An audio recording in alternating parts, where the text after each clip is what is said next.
Hello everyone, this is me Gungun Yadav, and in this video we are going to discuss about a chapter of physics which is the chapter 1 of class 10th. Name of the chapter is light. So guys, are you ready for that? Because ये chapter is one of the most important chapter of physics जिसके ऊपर पूरी physics based है, right?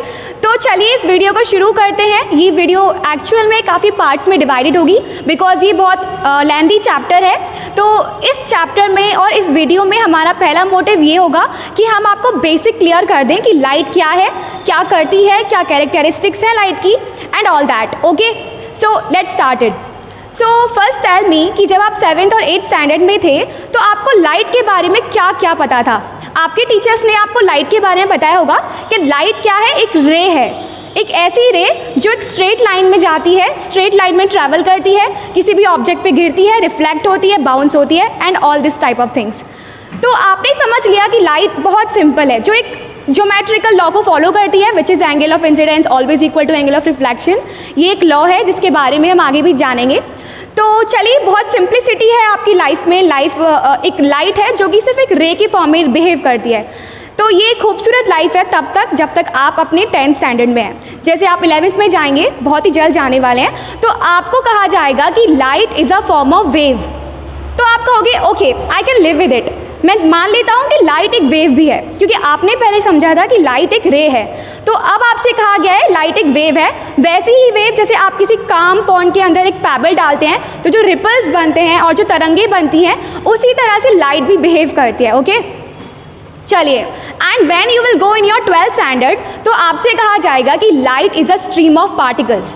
ऐसी stream particles की, for instance I can say कि अगर आप एक टॉर्च लेते हैं या फिर एक मशीन गन जिनमें से जो बुलेट्स निकल रही हैं, तो वो बुलेट्स एक तरह से पार्टिकल्स हैं, ठीक है, द स्ट्रीम ऑफ पार्टिकल्स। जहाँ पे जो पार्टिकल्स हैं वो क्या हैं? वो है फोटॉन्स। तो लाइट में जो पार्टिकल्स हैं उन्हें फोटॉन कहा जाता है, ठीक है। तो अब आप कहेंगे I am little bit confused कि light is a wave, is a particle और is it a ray? What exactly is light? And the answer is exactly we don't know.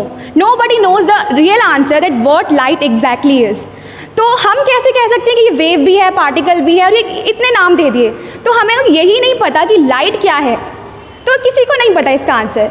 तो चलिए, अगर आप रियली जानते हैं, अगर जानना चाहते हैं, if you really want to get the answer that what exactly is light, आपको एक डीपेस्ट लेवल में जाना होगा साइंस के, जहाँ पर साइंस बिगिन होती है, जहाँ पे साइंस की अंडरस्टैंडिंग एक छोटी सी पॉइंट जहाँ से हर चीज़ कंस्ट्रक्ट होती है, हम आपको वहाँ तक ले जाएंगे। तो चलिए, get back and sit relax कि हम ज़रूर जानेंगे कि क्या है लाइट। तो चलिए, मैं आपको एक एग्जाम्पल देती हूँ। Let's take a map of India. कौन सा मैप? पॉलिटिकल मैप लीजिए। तो वहाँ आप क्या देखेंगे? वहाँ पे आप देखेंगे स्टेट्स, उनकी कैपिटल्स, ठीक है। तो वहाँ आपको सिर्फ उनके बारे में जानने को मिलेगा कि किस तरह से जो स्टेट्स हैं वो डिवाइडेड हैं। तो अगर मैं कहती हूँ आपको कि आप फिजिकल मैप लीजिए इंडिया का, तो वहाँ आप क्या देखेंगे? वहाँ आप देखेंगे कि माउंटेन्स कहाँ हैं, रिवर्स कहाँ हैं, वेदर के बारे में जानना है तो आप फिजिकल मैप लेंगे। तो लेना है इंडिया का ही लेना है, किसी और कंट्री का नहीं लीजिए, ओनली ऑफ इंडिया का ही लेना है। एंड अगर मैं आपसे कहूँ अब आप रोड मैप लीजिए, तो वहाँ आप क्या देखेंगे? रोड मैप पर आप देखेंगे बहुत सारी रोड्स हैं जो कि डिवाइडेड हैं, ठीक है। तो रोड मैप का क्या इंपॉर्टेंट है, क्यों हम यूज़ करेंगे उनको? क्योंकि अगर आपको जानना है कि इस रोड से आप दूसरे यहाँ पहुँच जाएंगे, तो इसलिए आप रोड मैप का यूज़ करेंगे। तो बेसिकली मैं यहाँ आपको मैप का एग्जाम्पल क्यों दे रही हूँ? तो फर्स्ट टेल मी कि जो हमने 3 मैप लिए, they are physical map, political map और दी रोड मैप, क्या वो इंडिया ही है या क्या वो इंडिया नहीं है? Is it a wrong answer to ask? Actually वो सब इंडिया ही तो हैं। और हम मैप को क्यों यूज़ करते हैं? चीज़ों को जानने के लिए, उनको एनालाइज करने के लिए। तो यहाँ आप वहाँ लाइट को भी रख सकते हो कि लाइट वेव भी है, पार्टिकल भी है और एक रे भी है। तो मतलब ये इन तीनों चीज़ों में बिहेव करती है, जैसे कि मैंने आपको एक मैप्स का एग्जाम्पल दिया। और साइंस करती क्या है? साइंस भी मैप बनाती है। वो ये नहीं क्वेश्चन ये नहीं है कि हम लाइट को क्या समझें, बट क्वेश्चन ये है कि हम लाइट को एक सिंपल फॉर्म में बनाना चाहते हैं जिससे कि हम एग्जैक्ट आंसर पा सकें लाइट को यूज़ करके डे टू डे लाइफ में। और ये डिपेंड करता है कि साउंड जो भी रे है वो किस तरह से बिहेव करेगी, वो डिपेंड करेगा एक्सपेरिमेंट्स पर। फॉर एग्जाम्पल, अगर आपको जानना है कि अगर आपको इमेजेस बनानी है, माइक्रोस्कोप बनाना है, टेलीस्कोप बनाना है, तो ये बहुत यूज़फुल होगा कि अगर आप लाइट को एज अ रे के फॉर्म में इमेजिन करें। और तो हमें लाइट को किस फॉर्म में इमेजिन करना है वो डिपेंड करेगा कि आप कौन से एक्सपेरिमेंट को फॉलो कर रहे हो। फॉर इंस्टेंस अगर आपको जानना है कि अगर लाइट इंटरफेयर क्यों करती है, तो लाइट की कुछ टर्म्स हैं जिन्हें बोलते हैं इंटरफेरेंस और डाइफ्रैक्शन। इनके लिए आपको लाइट को एज अ वेव के फॉर्म में इमेजिन करना पड़ता है, ठीक है। और अगर आपको जानना है कि जो लाइट है इसके लिए आपको वेव में इमेजिन कर लिया, ओके, इट्स फाइन। एंड अगर आपको जानना है कि फोटो इलेक्ट्रिक इफेक्ट क्या होता है, तो इसके लिए आपको किस फॉर्म में इमेजिन करना होगा लाइट को, इन अ फॉर्म ऑफ पार्टिकल्स, ठीक है। तो ये चीज़ें थी, ये डिपेंड करता है कि ये बेसिकली क्या है, लाइट की कैरेक्टरिस्टिक्स हैं कि इन तरीकों में और इन बिहेव करती है लाइट, एक वेव के फॉर्म में भी और जो मैं आपको एग्जांपल दिए इनके फॉर्म में, ठीक है। तो अब बात आती है, हमने लाइट को पढ़ लिया, इतना बहुत है आपके लिए, तो चलिए एक स्टेप और अहेड हम करते हैं, आगे बढ़ते हैं।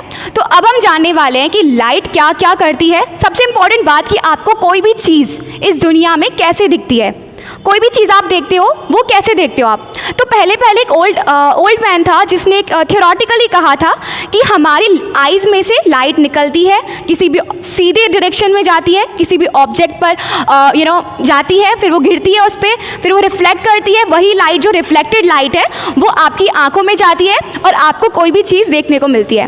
वैसे इसमें कोई बुराई नहीं है, बट यहाँ एक प्रॉब्लम है। प्रॉब्लम ये है कि अगर मान लीजिए अंधेरा है, डार्कनेस है, जहाँ पे लाइट का कोई सोर्स नहीं है, तो वहाँ पे भी हमें दिखना चाहिए था, राइट। अगर हमारी आंखों से लाइट निकलती है तो उस ओल्ड मैन का जो भी आंसर था वो पूरी तरह से एक्यूरेट नहीं था, क्योंकि उसने ये कहा था कि लाइट जो है हमारी आंखों से निकलती है, बट ये पॉसिबल नहीं है। पॉसिबल ये है कि कोई भी सोर्स है, अगर कोई भी सोर्स मान लीजिए वहाँ से लाइट निकल रही है, तो जो लाइट होगी वो ऑब्जेक्ट पे गिरेगी, देन वो रिफ्लेक्ट होगी और आपके रिसेप्टर, यहाँ रिसेप्टर इस केस में आपकी आइज़ हैं, तो उसके अंदर जाएगी, तो कोई भी चीज़ आपको विजिबल होती है, ना कि ऐसे कि मतलब ऐसे जो जिन्होंने बताया था पहले, राइट। तो वो जो रिफ्लेक्शन होगा उसके थ्रू आपको कोई भी चीज़ दिख सकती है। तो अब बात आती है रिफ्लेक्शन कितने टाइप्स के होते हैं। Basically there are 2 types of reflection. वो होते हैं कौन कौन से, मैं यहाँ पे बता के समझाती हूँ आपको। तो 2 टाइप्स के रिफ्लेक्शन होते हैं, कौन कौन से, इरेगुलर एंड रेगुलर। तो देखिए ये रेगुलर रिफ्लेक्शन है, यहाँ उसका डायग्राम, एंड ये इरेगुलर रिफ्लेक्शन को हम डिफ्यूज रिफ्लेक्शन भी बोलते हैं। तो यहाँ पे देखिए ये जो रेज हैं, ठीक है, rays in a straight line, ये आ रही हैं स्ट्रेट लाइन में, तो ये जो रेज आ रही हैं इन्हें बोलते हैं इंसिडेंट रेज।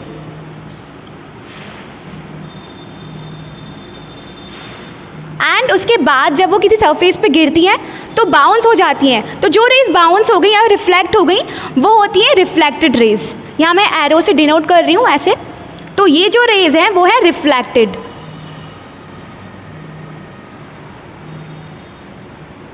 ठीक है, रिफ्लेक्टेड रेज। इसी केस में जो देखो आप देख सकते हो वो एकदम रेगुलरिटी से, एकदम यूनिफॉर्म वे में लाइट क्या थी, इंसिडेंट कर रही थी एंड रिफ्लेक्ट कर रही थी, बट यहाँ पे कोई बिल्कुल वो पैटर्न नहीं नज़र आ रहा है जैसे पैटर्न जो फर्स्ट केस में था। तो इस तरह के रिफ्लेक्शन को हम बोलते हैं इरेगुलर या डिफ्यूज रिफ्लेक्शन। यहाँ पे क्या होता है कि जो रेज हैं वो किसी भी एंगल से जाती है, किसी भी एंगल से रिफ्लेक्ट हो जाती हैं। तो आप कहोगे कि यहाँ तो angle of incidence always equal है रिफ्लेक्शन के, बट यहाँ आपको ऐसा लग रहा है कि angle of incidence angle of reflection के इक्वल नहीं है। तो दैट मीन्स ये तो हमारे लॉ का एक तरह से ऑब्जेक्शन हो रहा है ना, कि ये तो लॉ वायोलेट कर रहा है कि यहाँ पे तो एंगल ऑफ इंसिडेंस इक्वल नहीं है रिफ्लेक्शन के। तो ऐसा नहीं है। अगर आप हर एक रे को इंडिविजुअली देखेंगे तो आप देखेंगे कि angle of incidence angle of reflection के हमेशा इक्वल होगा, चाहे वो कैसी भी कंडीशन हो। लॉ कभी भी वायोलेट नहीं होगा और कोई भी इस चीज़ का उल्लंघन नहीं कर सकता कि लॉ यहाँ पे सही नहीं है। लॉ हमेशा सही रहेगा कि ऑलवेज इक्वल है, angle of incidence always equal to angle of reflection, ठीक है। तो इस तरह के सरफेस, इस तरह से रिफ्लेक्शन को हम रेगुलर या इरेगुलर रिफ्लेक्शन बोलते हैं। तो यहाँ पे एक एग्जाम्पल मैंने दिया है, प्लेन मिरर और any other surface that produces a reflected image. तो रिफ्लेक्टेड इमेज देखो, रेगुलर रिफ्लेक्शन जब भी होगा तो वहाँ हमें एक इमेज देखने को मिलेगी, बट इरेगुलर के केस में नहीं होगा ऐसा, क्योंकि जो रेज हैं वो बिल्कुल भी अच्छे पैटर्न से नहीं जा रही हैं, ठीक है। तो यहाँ पे जो हमें इमेज मिलेगी वो वर्चुअल मिलेगी। तो अब समझ जाइए कि अगर वो कोई भी रिफ्लेक्शन है वो रेगुलर है तो हमें एक इमेज मिलेगी देखने के लिए, ठीक है। और वो हमेशा किस सरफेस में मिलेगी, प्लेन सरफेस पे, जहाँ कोई भी इरेगुलरिटीज़ नहीं है। अगर आप टेबल भी लेते हो ना तो वो आपको लगती स्मूथ है, बट अगर आप उसे माइक्रोस्कोपिक व्यू में देखेंगे तो वहाँ बहुत सारी इरेगुलरिटीज़ हैं, बहुत सारी हाई वैलीज एंड माउंटेन्स हैं। आपको ऐसी समथिंग जैसे आप देख सकते हो यहाँ ऐसी बहुत सारी, जैसे कि आप मैंने यहाँ बनाई सरफेस, ये कोई भी सरफेस हो सकती है, ये टेबल भी हो सकती है, कुछ भी हो सकती है जो बिल्कुल स्मूथ नहीं है। अगर कोई भी सरफेस जैसे आप बिल्कुल स्मूथ बना दो जहाँ 0% इरेगुलरिटीज़ है, जैसे कि मिरर हो गया, तो वहाँ बहुत सारी क्या है, बिल्कुल भी इरेगुलरिटीज़ नहीं है। थोड़ी बहुत हो भी सकती हैं, बट जहाँ तक है वो होती नहीं है, इसलिए वहाँ जो रिफ्लेक्शन होगा वो कैसा होगा, रेगुलर रिफ्लेक्शन होगा। तो यहाँ आपको क्लियर हो गया, दो तरह के रिफ्लेक्शन होते हैं, irregular and regular. Regular reflection जहाँ पे जो कोई भी इंसिडेंट रेज है वो हमेशा एक दूसरे से पैरेलल होंगी और रिफ्लेक्टेड भी एक दूसरे से पैरेलल होंगी। यहाँ कुछ भी हो सकता है, मतलब कोई भी रे है आ रही है तो वो किसी भी एंगल में जा सकती है, किसी भी एंगल में डेविएट हो सकती है, ठीक है। तो ये हो गया। And now let's go to the other topics of this chapter. चलिए तो ज़रा हम लॉ ऑफ रिफ्लेक्शन पे भी नज़र डाल देते हैं। तो देखिए यहाँ पे एक रे है जो यहाँ से एक प्लेन सरफेस पे जा रही है, गिर गई एंड ये रिफ्लेक्ट हो गई। तो जो रे आती है तो उसे हम बोलते हैं इंसिडेंट रे, एंड जो रिफ्लेक्ट हो जाती है उस रे को हम बोलते हैं रिफ्लेक्टेड रे।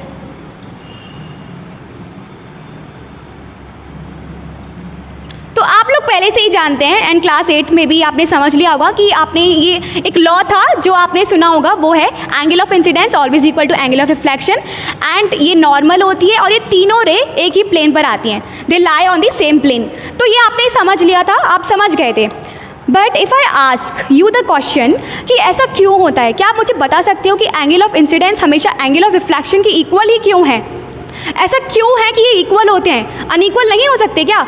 तो क्या लाइट समझती है, क्या उसमें माइंड है कि नहीं मुझे तो angle of incidence angle of reflection के इक्वल ही बनाना है, ठीक है? या फिर अगर आपसे कहा जाता है कि आपसे क्लास 7 में कहा गया था कि लाइट हमेशा स्ट्रेट लाइन में ट्रैवल करती है, जिसे हम बोलते हैं रेक्टिलिनियर प्रोपेगेशन, ठीक है? तो क्या आपने ये सोचा कि हमेशा लाइट स्ट्रेट ही क्यों ट्रैवल करती है? क्या वो कर्व नहीं ले सकती? क्या वो किसी रैंडम डायरेक्शन में नहीं जा सकती? एक्चुअली ये हमेशा ही स्ट्रेट लाइन लेती है। ऐसा क्यों होता है? आपके टीचर्स ने आपसे कहा होगा state the law of reflection, तो आप कहेंगे कि angle of incidence always equal to angle of reflection, और जो इंसिडेंट रे का नॉर्मल से जो एंगल बनता है वो एंगल ऑफ इंसिडेंस है, और रिफ्लेक्टेड रे का जो नॉर्मल से एंगल बनता है वो एंगल ऑफ रिफ्लेक्शन है, और ये तीनों चीज़ें एक ही प्लेन में आती हैं और आपके इसको 2 मार्क्स मिल जाएंगे। तो was it necessary for you? क्या ये ज़रूरी था कि आपने मार्क्स तो ऑब्टेन कर लिए, बट क्या आपने इसके पीछे की साइंस को जाना कि इसकी लाइट हमेशा यही क्यों करती है? तो यही हम इसका आंसर, हम यही चाहेंगे पहले तो कि आप इसका आंसर खुद से पूछें एंड देन हम इसका आंसर देंगे। तो चलिए हम इसका आंसर देने की कोशिश करते हैं कि ऐसा क्यों होता है। फर्स्ट थिंग, अगर आप मेरी एक बात पे एग्री करोगे तो आप इस रे ऑप्टिक्स का जितना भी चैप्टर, जितने भी रिलेटेड क्वेश्चंस, उनको सिर्फ एक बहुत चुटकियों में सॉल्व कर लेंगे। तो क्या है वो एजम्पशन जिसे मैं चाहती हूँ कि आपको एक्सेप्ट करना है? वो ये है, light is in a Hari. Yes guys, light जल्दी में है।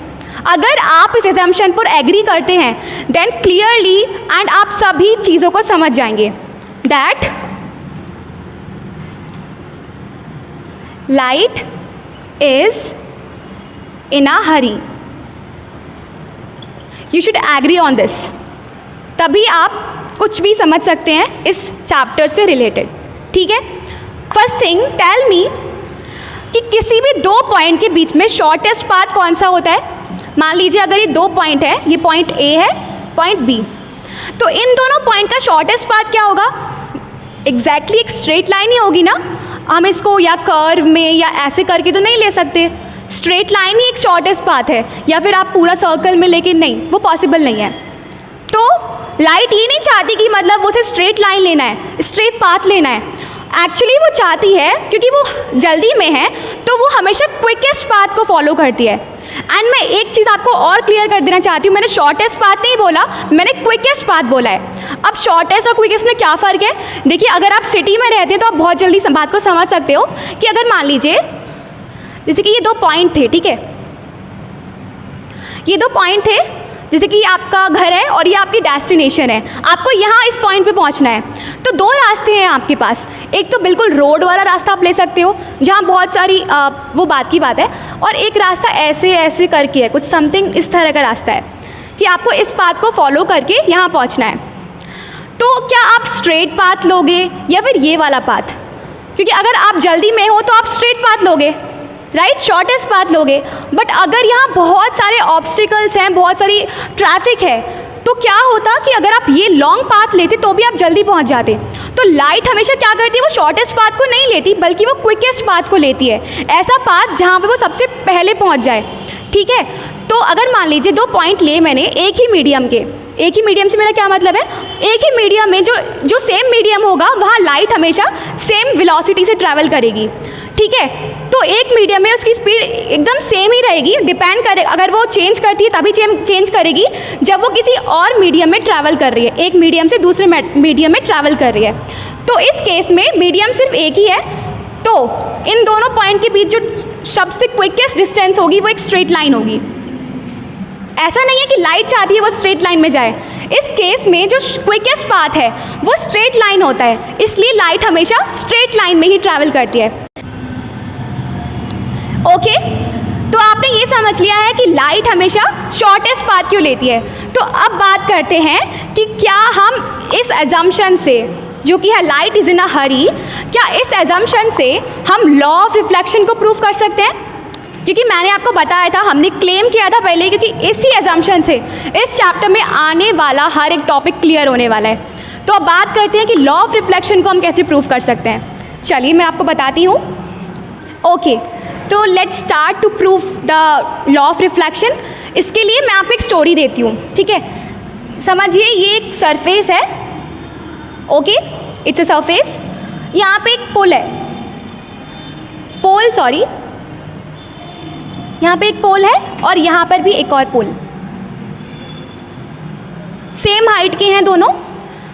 और इस पोल के ऊपर एक बर्ड है, मान लो क्रो है, मैं सी से डिनोट कर देती हूँ, सी फॉर क्रो, क्रो बैठा है। ठीक है, और एन फॉर उसका नेस्ट यहाँ पर है। इमेजिन कीजिए यहाँ पे क्रो है और यहाँ पे नेस्ट है, जो कि एक पोल के ऊपर बैठा हुआ है, और यहाँ पे एक चूहा है, एक रैट है जो बिल्कुल भागे जा रहा है, आगे पीछे भागे जा रहा है। ठीक है, तो उस क्रो पे एक टास्क है, क्रो का टास्क ये है कि वो उस जो कि एक रैट जो भाग रहा है कंटिन्यूअसली, उसको पकड़कर इस नेस्ट पर छोड़ना है उसे। कंडीशन ये है कि उसको शॉर्टेस्ट पाथ को ही लेना है, ऐसा नहीं कि मतलब वो कोई से भी पाथ लेके उसे वहाँ छोड़ दे। उसको क्या करना है, उसको रैट को भी उठाना है और उसको नेस्ट पर भी छोड़ना है, और वो कंडीशन ये है कि उसको क्विकेस्ट पाथ में जाना है, जैसे कि लाइट करती है। ठीक है, तो ऐसा कौन सा पाथ होगा कि जो क्रो है वो रैट को उठाकर नेस्ट पर छोड़ दे। तो बहुत सारे पाथ हो सकते हैं, राइट। अगर वो यहाँ से जा रहा है मान लो, और अगर उस टाइम रैट यहाँ था तो उठा के वो यहाँ करके यहाँ ले जा सकता है, ले गया। सेकंड क्या हो सकता है, अगर मान लो रैट यहाँ था तो उसने यहाँ से उठाया, एक ये पॉइंट हो गया, एक तो ये पॉइंट पहले वाला था, यहाँ से उठा के यहाँ छोड़ दिया, एक और पाथ हमें मिल गया। एक और पाथ हो सकता है इन द सेम वे, अगर वो यहाँ था एंड देन वो छोड़ देगा वहाँ पे। तो एक तो ये पाथ हुआ, एक बी और एक सी। तो कौन सा पाथ था इनमें से जो क्विकेस्ट था, क्या आप बता सकते हैं हमें? आप भी नहीं जानते, तो चलिए हम बताते हैं कि इन तीनों पाथों में से या फिर कोई सा भी पाथ हो सकता है सबसे क्विकेस्ट पाथ उस क्रो के लिए, जिसको उसे रैट को उठाकर उस नेस्ट पर छोड़ना था। ठीक है, तो बताते हैं हम। चलिए, तो ये वही सरफेस है,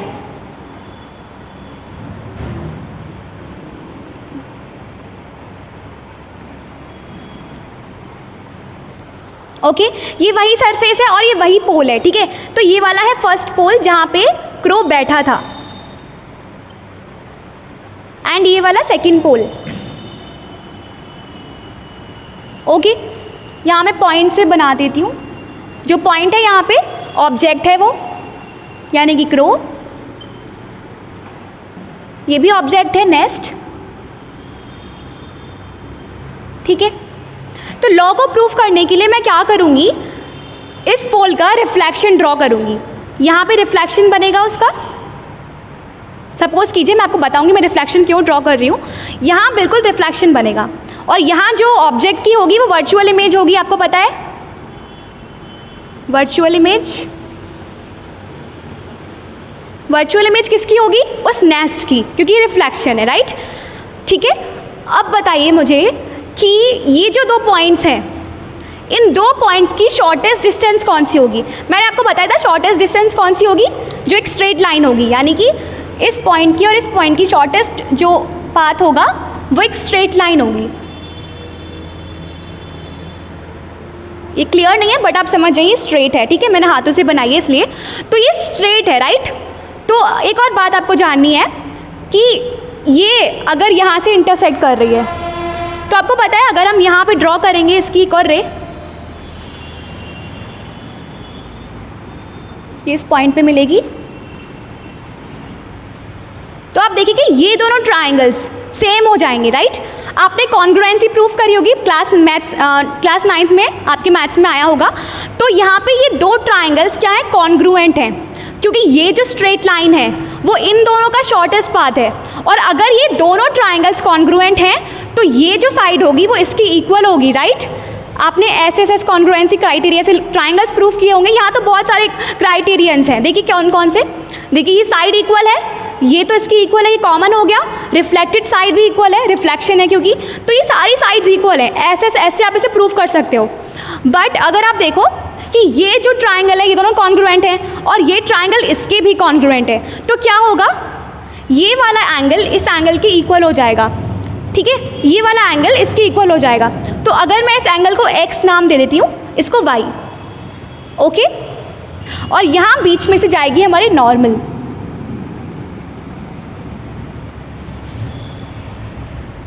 ये इसके इक्वल है और ये नॉर्मल है, ठीक है। तो यहाँ जो है ये वाली, मैं इसको I से डिनोट करती हूँ और इस वाले एंगल को R से। आप समझ रहे हैं ना, बिल्कुल यहाँ कुछ भी कॉम्प्लेक्स नहीं है, बहुत इजी ट्रिक बता रही हूँ मैं आपको। तो अब मेरे को बताइए कि अगर ये दोनों ट्राइंगल्स कॉन्ग्रुएंट हैं तो ये दोनों ट्राइंगल्स भी कॉन्ग्रुएंट होंगे। तो अब हम दोनों कॉन्ग्रुएंट ट्राइंगल्स की वजह से एंगल इंसिडेंट को एंगल R से इक्वल करेंगे। फॉर एग्जाम्पल आप इतना जानते हो कि एंगल I एंगल R के इक्वल है, एंगल I अभी हम प्रूफ कर रहे हैं, राइट। तो इतना जानो एंगल x एंगल y के इक्वल है। क्यों? क्योंकि ये दोनों ट्राइंगल्स क्या हैं, कॉन्ग्रुएंट हैं। कॉन्ग्रुएंट ट्राइंगल्स में क्या होता है, जितने भी एंगल्स हैं और जितनी भी साइड्स हैं वो इक्वल होंगी करेस्पॉन्डिंग साइड्स और करेस्पॉन्डिंग एंगल्स के जो दूसरा ट्राइंगल है। मतलब इसकी जितनी भी साइड्स हैं वो इक्वल होंगी इस ट्राइंगल की जितनी भी साइड्स हैं, और इसके जितने भी एंगल्स होंगे वो तीनों एंगल्स के इक्वल होंगे। तो ये वाला एंगल इसके इक्वल होगा, ठीक है, ये वाला angle x equal to angle y, आप जानते हो। उसके बाद मैं क्या करूँगी, angle I plus angle y is equal to 90 degree, okay, 90 degree के इक्वल होगा एंगल I और एंगल y। अब उसके बाद मैं कहती हूँ angle R plus angle x, ये भी 90 डिग्री के इक्वल है, ओके। इसके बाद हम बिल्कुल इजीली कंक्लूड कर सकते हैं कि angle I is equal to angle R। Very easy proof. तो आप समझ गए हो ना कि क्यों इक्वल है एंगल इंसिडेंस एंगल रिफ्लेक्शन के। ज़रूरी नहीं है कि लाइट इस पाथ को चाहती है, एक्चुअली वो तो क्विकेस्ट पाथ ले रही है, और इस केस में जो क्विकेस्ट पाथ होता है वो सेंटर से बन जाता है, मतलब कि angle of incidence angle of reflection की इक्वल हो जाती है, ऐसा लाइट नहीं चाहती। तो जहाँ जो पॉइंट हमें मिलता है, जहाँ जो हमारा पाथ था, जहाँ पे उस क्रो को ऑब्जेक्ट तक पहुँचना था, तो वो था एक शॉर्टेस्ट पाथ जो कि सेंटर से होके जाता है। तो इस केस में जो इंटरसेक्शन है, जो पॉइंट ऑफ इंटरसेक्शन है वो एक सेंटर है, ठीक है। तो जो कौन सा पाथ था क्विकेस्ट, वो था सेंटर वाला पाथ। तो दैट मीन्स क्रो को क्या करना होगा, सेंटर से जाना होगा, क्रेट को पकड़ना होगा और अपने नेस्ट पर जाना होगा। इसी तरीके से अगर आप यहाँ लाइट को इमेजिन करोगे तो लाइट भी हमेशा कौन सा पाथ लेगी, क्विकेस्ट पाथ। और जो क्विकेस्ट पाथ जो होता है वो कहाँ से होता है, सेंटर से, इन दोनों पोल्स के बीच के सेंटर से, ठीक है। तो इसीलिए एंगल ऑफ इंसिडेंस हमेशा एंगल ऑफ रिफ्लेक्शन के इक्वल होगा, चाहे वो कोई भी सर्कमस्टांसेस हो, कोई भी परिस्थिति हो, इस लॉ को कोई भी वायोलेट नहीं कर पाएगा। I hope this is clear to everybody. So till yet we have prove two things, और वो कौन कौन सी है, रेक्टिलिनियर प्रोपेगेशन ऑफ लाइट, जो कहती है लाइट हमेशा स्ट्रेट पाथ को फॉलो करती है, एंड सेकंड है लॉ ऑफ रिफ्लेक्शन, जो कि है angle of incidence always equal to angle of reflection. तो देखिए हमने इन दोनों चीज़ों को एक ही एस्पेक्ट से क्लियर किया है, and which is light is in a hurry. तो अगर वो हमने आपको डायरेक्टली बोला या इनडायरेक्टली बोला, जनरल वे में बोला या फिर एकदम एक हंसी मजाक के फॉर्म में बोला, but that was a fun. आप इस चीज़ से अगर अपनी स्टडी को रिलेट करोगे तो आपको हर चीज़ जल्दी समझ में आएगी। तो लाइट इज़ इन अ हरी, इसका एक और एजम्पशन है जो कि एक प्रूफ है। तो वो क्या है, मैं आपको लिख के बताती हूँ, बिटवीन और यू कैन से गिवन,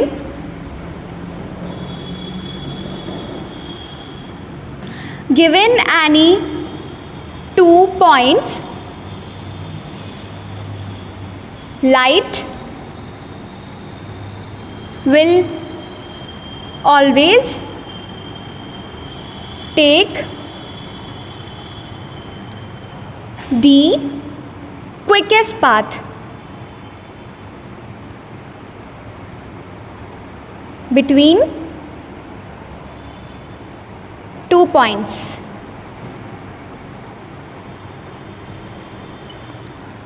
और एक प्रिंसिपल है जो कि दिया था फरमाट ने, तो इस प्रिंसिपल का क्या नाम होगा? इस प्रिंसिपल का नाम है, यहाँ मैं लिख देती हूँ, इस प्रिंसिपल का नाम है फरमाट्स प्रिंसिपल ऑफ लीस्ट टाइम। तो फरमाट्स का जो प्रिंसिपल था, फरमाट्स ने कहा था, जो कि given any 2 points light will always take the quickest path between the 2 points। ठीक है, ये वही है। आप इसको लाइट इज इन अ हरी से भी बोल सकते हैं। ये तो बस हमने आपको एकदम ऐसे ही दे दिया था कि आपको अच्छा लगे, इसलिए हमने बना दिया वो तो। बट जो एक ट्रू प्रिंसिपल है वो ये है जो कि यहाँ पे लिखा हुआ है। ठीक है गाइज, तो फर्स्ट इंपॉर्टेंट थिंग ये आपको समझ में आ गया कि इस एजम्पशन से इस चैप्टर में आने वाली हर चीज़ को आप क्लियर कर दोगे। तो whether it is reflection, refraction और एब्जॉर्प्शन। एब्जॉर्प्शन क्या है? अगर मान लीजिए लाइट आ रही है और किसी सरफेस में अगर वो वैनिश हो जाए, स्ट्रेट लाइन में आई, यहाँ एक सरफेस है, बाद में वो ना रिफ्लेक्ट हुई ना पास हुई, डायरेक्ट एब्जॉर्ब हो गई, तो वह एब्जॉर्प्शन होगा। ठीक है, वो एब्जॉर्प्शन होगा। मैं यहाँ बना देती हूँ, जैसे कि यहाँ पे लाइट आई, एब्जॉर्ब हो गई, तो इसे हम बोलते हैं एब्जॉर्प्शन।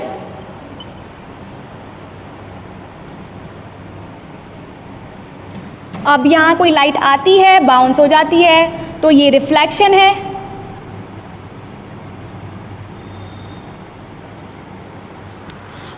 कभी आपने स्विमिंग पूल को देखा है? जैसे आप कभी स्विमिंग पूल को देखते हो तो आपको लगता है कि पानी बहुत शैलो है ना? बट जैसे ही उसके अंदर जाते हो तो आपको लगता है ओ माय गॉड, ये क्या था, अनएक्सपेक्टेबल था। तो इसमें क्या होता है कि जो लाइट है वो स्ट्रेट पाथ को फॉलो कर रही है, बट जब वो एक मीडियम से दूसरे मीडियम में जाती है तो वो बेंट हो जाती है। ठीक है, तो इस तरह की जो भी प्रोसेस है इसे हम बोलते हैं, जैसे कि मान लीजिए यहाँ पे एक सरफेस है, यहाँ लाइट आती है, ओके, अगर मान लो बेंट कर गई तो वो क्या होगा? रिफ्रैक्शन बोलते हैं इसको हम।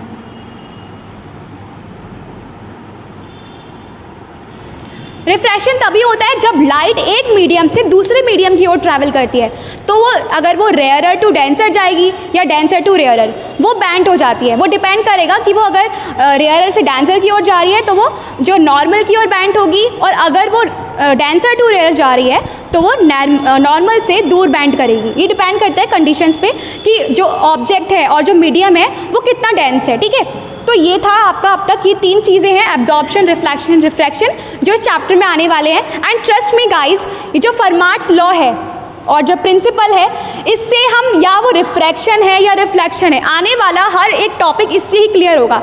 इसको बस आपको समझ लेना है, एज्यूम करना है कि 2 पॉइंट्स के बीच में लाइट हमेशा क्विकेस्ट पाथ लेगी, शॉर्टेस्ट नहीं, क्विकेस्ट पाथ लेगी। ऑल राइट, ओके गाइज, तो अब हम बात करने वाले हैं इमेजेस के बारे में। इमेजेस क्या होती है? इमेज क्या होती है? इमेज को हिंदी में प्रतिबिंब बोलते हैं। जैसे कि अगर आप किसी भी शीशे में खड़े हो तो आपको अपनी क्या दिखती है? एक प्रतिबिंब दिखती है। तो आप समझ जाते हो कि कोई और नहीं, बस मैं ही हूँ। आप अपना राइट हैंड उठाते हैं तो जो भी है इंसान वो अपना लेफ्ट हैंड उठाएगा। आपने बहुत बार देखा है तो मुझे बताने की ज़रूरत नहीं है। तो रियल इमेज और वर्चुअल इमेज कौन सी होती है? इमेज 2 ही टाइप की होंगी, या वो रियल होगी या वो वर्चुअल इमेज होगी। तो रियल इमेज क्या होती है? देखिए, अगर एक पॉइंट है, माना एक पॉइंट है, यहाँ से 2 रेज इमर्ज हो रही हैं, तो रियल इमेज के बारे में मैं आपको बता रही हूँ। It is a point, suppose करिए, और यहाँ से 2 रेज इमर्ज कर रही हैं। ठीक है, 2 रेज निकल रही हैं और वो डाइवर्ज हो रही हैं। डाइवर्ज मतलब कि एक दूसरे से बिल्कुल दूर हो रही हैं। ठीक है, तो अगर ये 2 रेज हैं, डाइवर्ज कर रही हैं, अगर ये किसी भी सर्कमस्टांसेस की वजह से, ज़िंदगी की परिस्थितियों की वजह से, अगर हम इन्हें ऐसा बना सकें कि ये एक और पॉइंट पे मिल जाएं।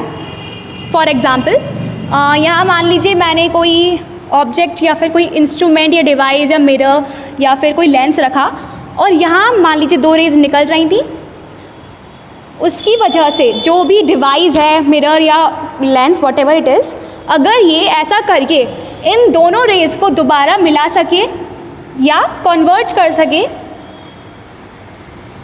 इस पॉइंट पर, तो ये जो पॉइंट होगा, ये पॉइंट होगा उस इमेज का, उस ऑब्जेक्ट की इमेज बनेगी यहाँ पे। और इस तरह की जो इमेज बनेगी वो होती है रियल इमेज। यहाँ जो इमेज आपको मिलेगी वो क्या होगी? एक रियल इमेज होगी। किसकी? ऑब्जेक्ट की। तो अगर वो रेज एक्चुअली में मीट हो तो वहाँ आपको रियल इमेज मिलेगी। तो ये कौन सी इमेज हुई? Real image. अब बात करते हैं वर्चुअल इमेज के बारे में कि वो कौन सी होती है। तो जैसे कि आप सभी लोग जानते हो वर्चुअल इमेज कौन सी होती है, अगर नहीं भी जानते हो तो मैं आपको बताती हूँ। एंड एक्चुअली वर्चुअल इमेज में थोड़ा लोगों को कन्फ्यूजन रहता है, वो थोड़ा गलत समझ लेते हैं, तो हम उस जो भी गलतियाँ हैं वो नहीं होने देंगे, ठीक है। फर्स्ट थिंग आप समझिए, मिरर समझिए कि वहाँ पे मिरर रखा हुआ है, ओके। एक प्लेन मिरर है,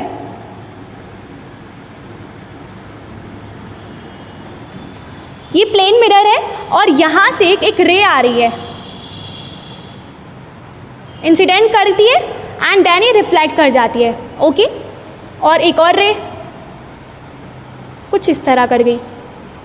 तो एक्चुअली में ये जो 2 रेज जो रिफ्लेक्ट हो गई हैं, क्या आपको लगता है कि कभी ये एक्चुअल में मीट करेंगी? क्योंकि देखो, अगर यहाँ पे तो हम इसको किसी भी तरह से कन्वर्ज नहीं कर सकते, राइट। तो ये तो बिल्कुल डाइवर्ज हो रही है और अपनी कभी नहीं मिलेंगी ये लाइफ में।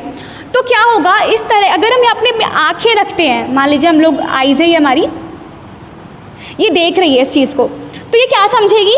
ये समझेगी कि ये जो लाइट, जो रेज हैं, ये किसी स्पेसिफिक पॉइंट से आ रही हैं। तो हमारी जो आइज़, अब बात करते हैं हमारी आँखें देखती कैसे हैं। मान लीजिए कोई पॉइंट है, यहाँ पे देखो एक पॉइंट है और यहाँ 2 रेज निकल रही हैं, मान लो डाइवर्ज कर रही हैं। तो अगर हमारी आँख यहाँ से देखती है उस चीज़ को, तो उसे लगेगा कि 1-2 लाइट रेज आ रही हैं, वो किसी स्पेसिफिक पॉइंट से ही आ रही होंगी, ठीक है। और अगर मान लो कोई एक और रे है जो इस तरह से आती है, वो बहुत डाइवर्ज हो रही है, तो हमारी आंखों को लगेगा कि वो बहुत पास से आ रही है। और अगर एक और केस, अगर वो बिल्कुल पैरेलल हैं, तो क्या लगेगा हमारी आंखों को? ये इतनी दूर से आ रही हैं, इन्फिनिटी से आ रही हैं, बहुत फार डिस्टेंस से आ रही हैं। तो बेसिकली जो पैरेलल रेज होती हैं वो सन की रेज होती हैं, जिन्हें पैरेक्शियल रेज भी बोलते हैं। तो वो लगता है ना इन्फिनिटी से आ रही हैं। तो अगर एंगल बड़ा है, अगर डाइवर्ज रेज का एंगल बड़ा है, तो समझिए वो ऑब्जेक्ट बहुत पास से है। एंड अगर वो एंगल बहुत छोटा है तो वो बहुत दूर से है। एंड अगर वो पैरेलल है तो वो इन्फिनिटी से आ रही है, बहुत फार पॉइंट से आ रही हैं। तो यहाँ इस केस में क्या है कि ये 2 रेज जो रिफ्लेक्टेड रेज हैं वो डाइवर्ज हो रही हैं, राइट। तो हमारी आँखों को ऐसा लगता है कि वो पॉइंट जो यहाँ से आ रही हैं, तो ये सिमुलेशन है, हमारा माइंड करता है। आपके टीचर्स ने भी आपको बताया होगा, वो क्या करते हैं, इन लाइन को पीछे ड्रॉ करेंगे। ऐसा हम ड्रॉ नहीं करते, फालतू में ड्रॉ नहीं करते, हमारा माइंड ऐसे ही सिमुलेट करता है, चीज़ों को ऐसे ही देखता है, बट हम देख नहीं पाते, समझ नहीं पाते हैं, क्योंकि यहाँ बहुत डीपनेस है हर चीज़ में, राइट। तो हमारी आंखों को लगता है कि जो 2 रेज हैं ये मिरर के पीछे से आ रही हैं। जो पॉइंट होगा जहाँ पे ये इंटरसेक्ट करेंगी, यहाँ हमें मिलती है वर्चुअल इमेज। जो भी इमेज मिलेगी वो हमें वर्चुअल मिलेगी। तो प्लेन मिरर में जो हमें वर्चुअल इमेज मिलती है वो ऑब्जेक्ट के जितनी ही बड़ी होगी, ठीक है। तो मैं यहाँ कुछ क्वालिटीज़ लिख देती हूँ कि इमेज, जो एक प्लेन मिरर होता है, उनमें किस तरह की इमेज मिलती है, ओके।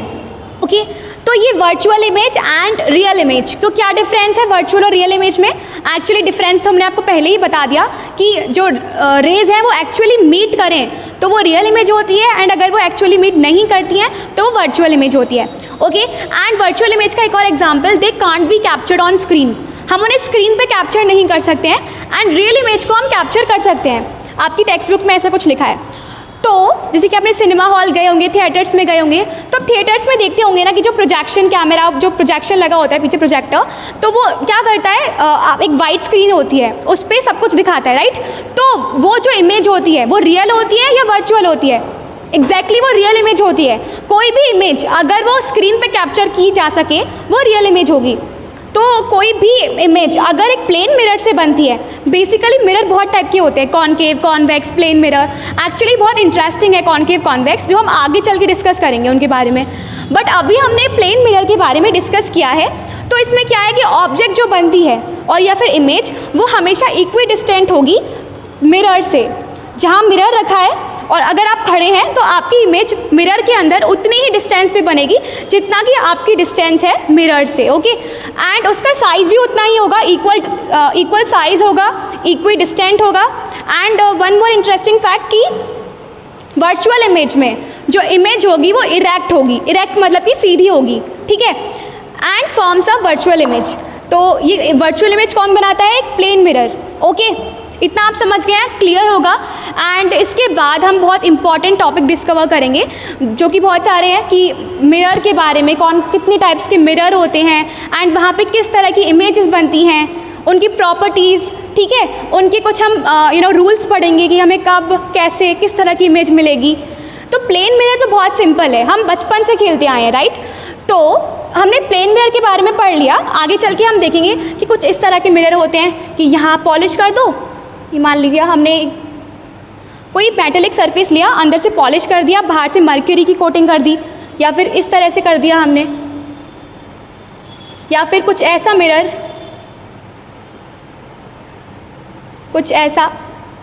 बहुत टाइप के मिरर्स होते हैं। आप फेयर्स में गए होंगे, मेलों में, तो आपने अपने चेहरे को लंबा, मोटा, पतला, बहुत हंसी टाइप के इमेजेस देखी होंगी, राइट, जो बहुत ही मज़ा दिलवाती है देखने के लिए। तो बट हम आगे चल के दो टाइप के मिरर पढ़ने वाले हैं, कॉनकेव और कॉन्वेक्स। बहुत इंटरेस्टिंग है, आगे चल के आपको पता चलेगा। तो आज के लिए इतना बहुत है आपके लिए, right. So until then keep learning, keep watching the video, and आप इस चैप्टर से जुड़ी हर एक चीज़ को क्लियर कर सकते हैं if you will pay your attention clearly. Okay, so until then take care, have a wonderful day.